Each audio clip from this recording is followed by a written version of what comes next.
Shadow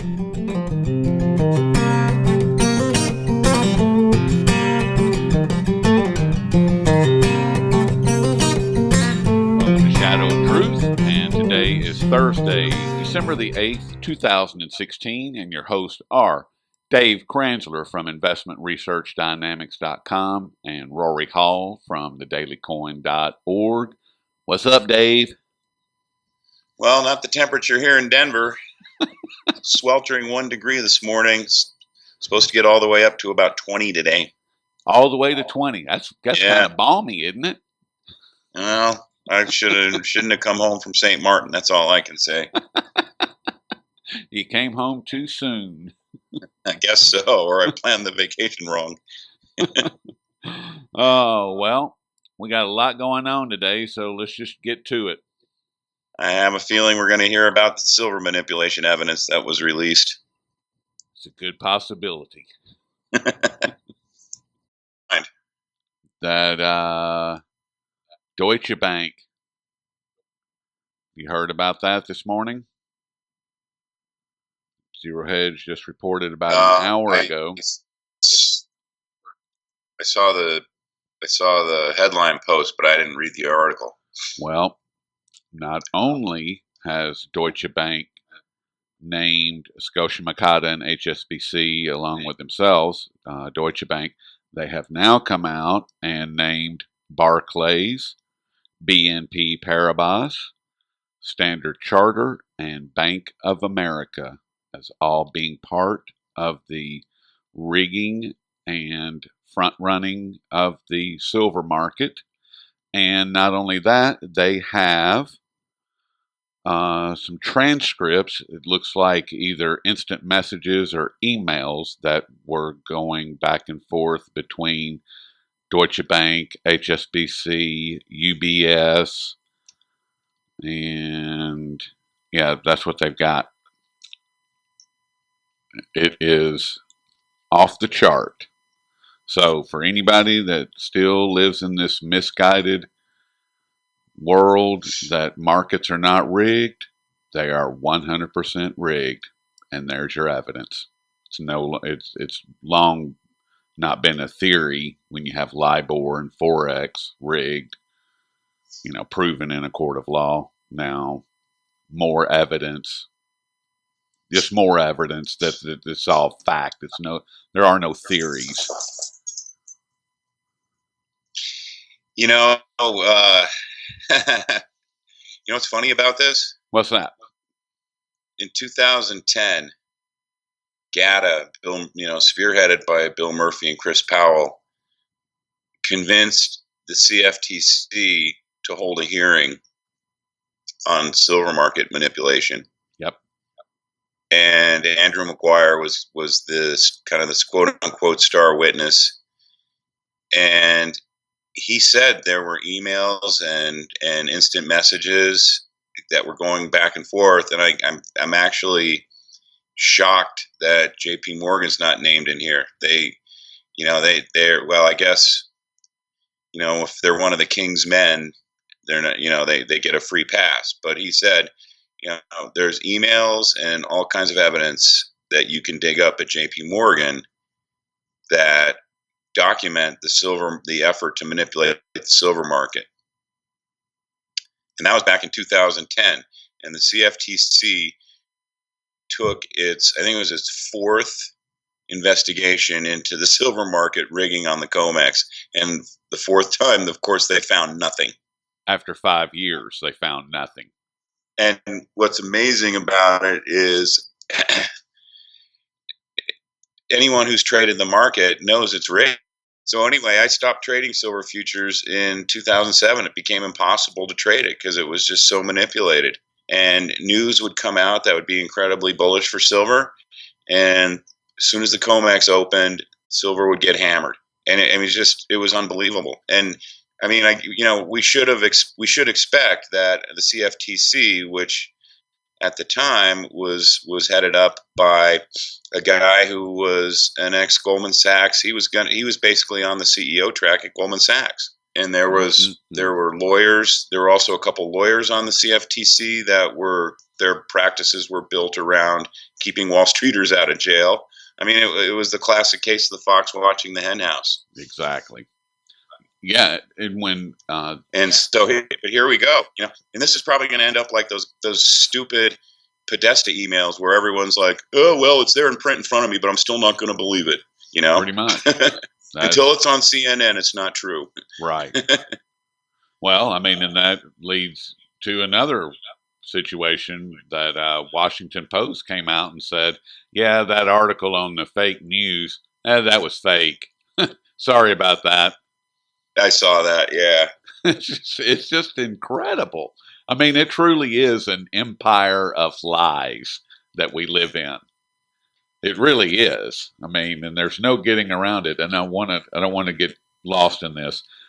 Andrew Maguire at that CFTC meeting, he sent to Gary Gensler and Bart Chilton the exact playbook that he was watching, that he was saying, this is what's going to happen at this time of day, and this is how it's going to play out. And he drew it out for them line for line. And that's exactly what happened. And they still said, nothing to see here. And then he presented them with, I think that he had emails to present to them. Don't hold me to that, but I'm pretty sure that he presented them with solid information. I know that he mapped everything out and said the market is going to act this way at this time, and here's what's going to follow. And that's exactly what happened. And he sent them screenshots and everything. I mean, it was incredible. And they still said, got nothing. Got nothing. Right. And I think that evidence was from inside JP Morgan. I think so. Yes. And that's what's amazing to me. JP Morgan's not mentioned here, and neither is Goldman, and neither is Citicorp. But Citicorp's kind of a newcomer in terms of being a primary market maker on the COMEX. Primary market maker. Primary manipulator. Yeah, they're just over there doing God's work. No, that's Goldman. I mean, how anybody could have any confidence whatsoever in any market is beyond me. We know that the bond market is rigged because that's called quantitative easing. That's actually a matter of policy for the United States, Japan, and the UK, and all of Europe. So that's a matter of policy, of state-sanctioned policy. Then you have the LIBOR interest rate rigging. That rigging impacts any human being on this planet that has an interest account. If they have a mortgage, if they have a car loan, whatever kind of loan that they have, that market directly impacts their life every single day. Then you have the Forex rigging that impacts every currency on the planet. Once again, if you use currency on this planet, then your life has been affected by this directly impacted. So I don't see how anyone could have any confidence in the Dow Jones, the S&P, any of it. Why would you be involved in them when you know that they're rigged? Well, I mean, it even goes back, into the 90s, and Larry Summers wrote a paper about pushing interest rates lower to help stimulate the economy. And he specifically says, you have to control the price of gold in order to control interest rates, because there's a direct relationship between the price of gold and interest rates. He wrote that paper, which is mid 1990s, and that sort of became, the textbook thesis for how they go about manipulating the markets. And on the equity side, you had Reagan signed an executive order that established the Working Group on Financial Markets, and its number one charge was to, maintain the public's confidence in the markets. This was after the 1987 crash. Right. And when Robert Rubin was made Treasury Secretary by Clinton, he took that to a whole other level. And it was when Rubin was the Treasury Secretary. That was basically when the government became pretty much a daily active participant in the financial markets, including rigging the gold and silver market. And what's great about this disclosure is that it exonerates and it proves that GATA has been right all along, because they were basically founded in late 1999 on the premise of making it as publicly known as possible that the precious metals market is rigged. Yes. And they have been proven right down the line, that what their efforts and all that they have done for the past close to 20 years is spot on. And I have to believe that some of what we're seeing around the world, as far as some of these physical markets opening up, like the Shanghai Gold Exchange, the Moscow Gold Exchange, the Dubai market, all of these other physical markets opening, I have to believe that they have studied a lot of what GATA has produced, and based on that research and information that Chris Powell and Bill Murphy have pulled together, they looked at it and said, we can do better. Not only can we do better, we can take it over just by being honest. All we have to do is be honest. So it was going to drive me crazy if I couldn't think of the name of that paper that Summers wrote, so I had to look it up, and it was called basically it's called Gold and Gibson's Paradox. And Gibson was an economist in the 1920s who basically said there's a correlation between interest rates and the rate of inflation. And then when there was a period when interest rates stayed low, and so I guess it'd basically be an inverse correlation. Low interest rates creates inflation. And I guess there was a period of time when interest rates stayed low while interest rates were low. And then he examined it further, and he said, oh, well, you got to look at real interest rates. So, and as it turns out, gold does best when real interest rates, where you take the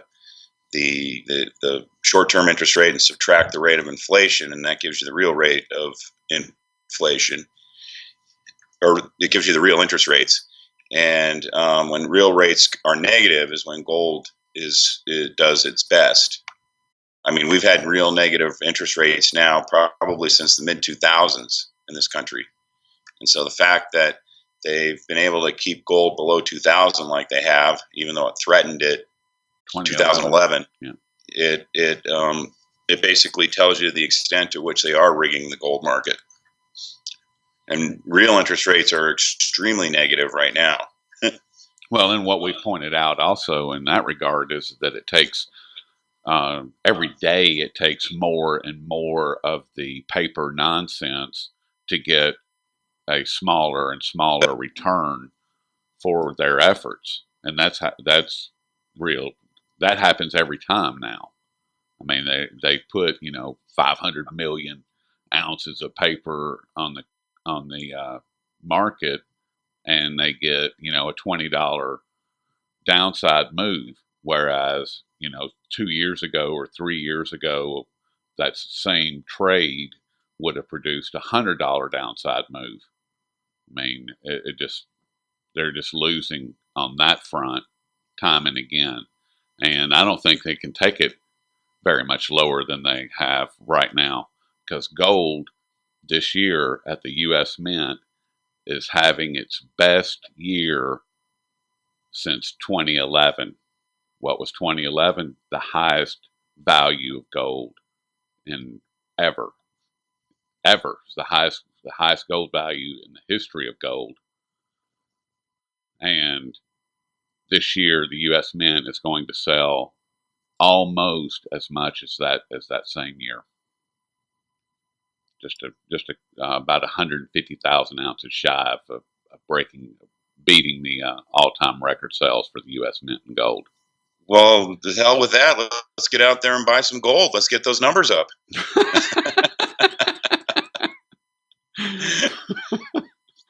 Well, that's a good idea. I like it. Here's the interesting thing about all this. So, it's turning out that all these things that were considered conspiracy theories are now, they're digging up information to show that they're conspiracy truths. And as interesting as this idea that they're using the paper market to manipulate the price of gold, and that's kind of a yawner when you ask me.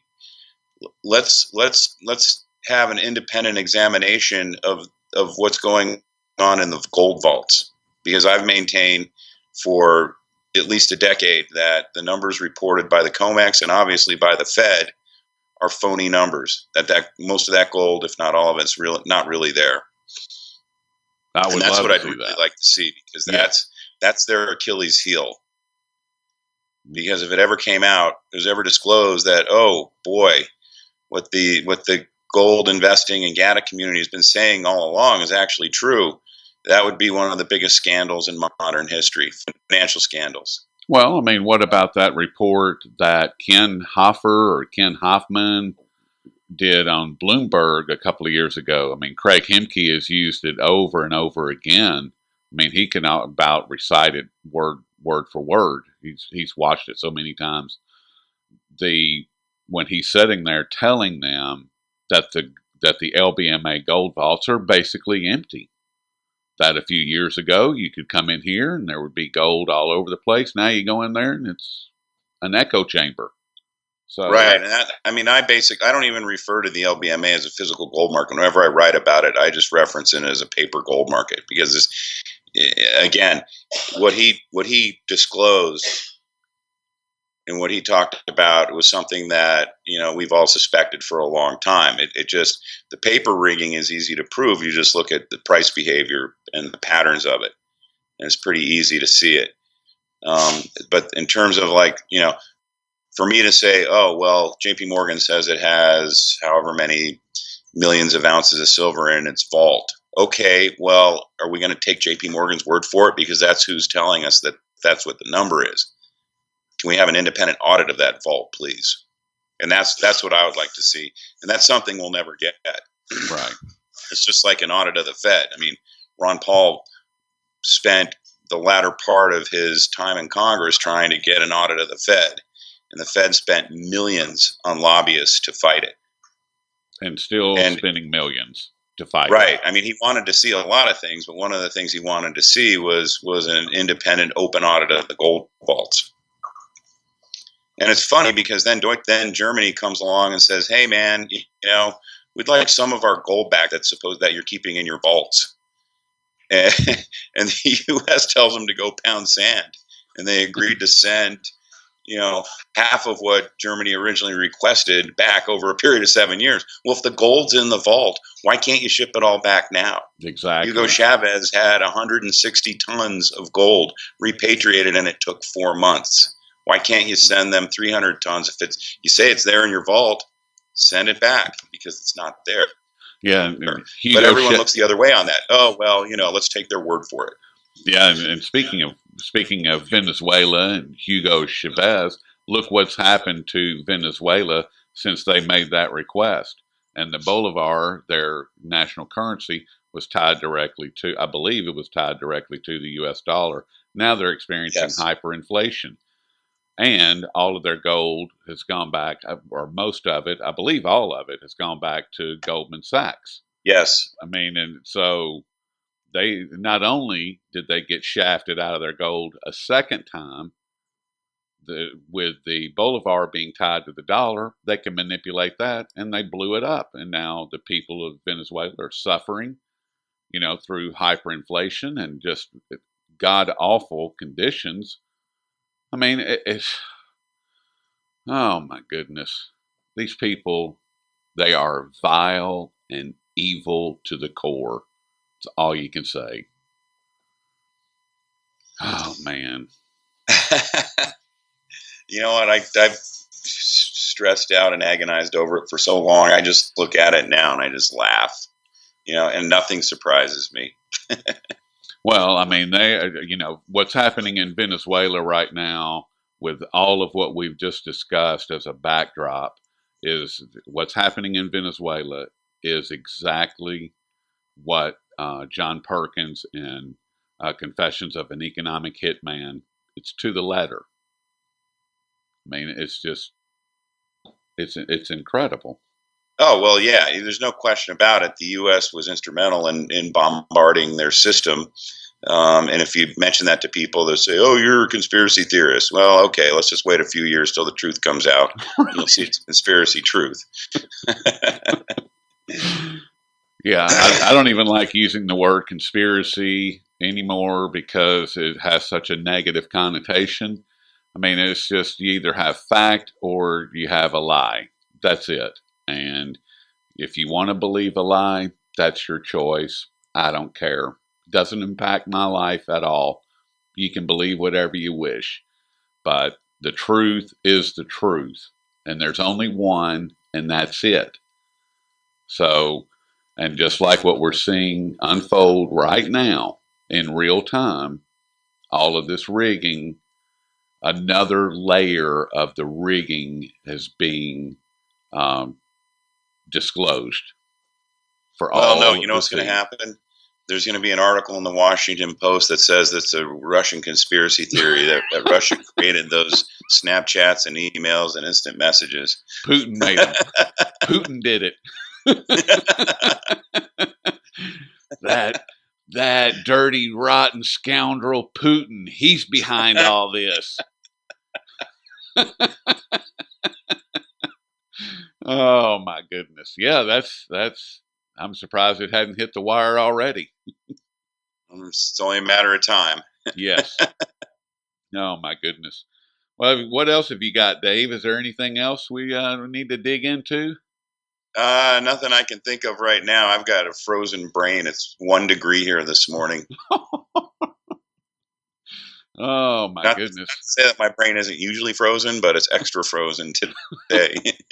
That's not a temperature, that's a soccer score. Right, exactly. One. How much is it? One. No thanks. Well, I guess that's as good a spot as any to end, don't you think, Dave?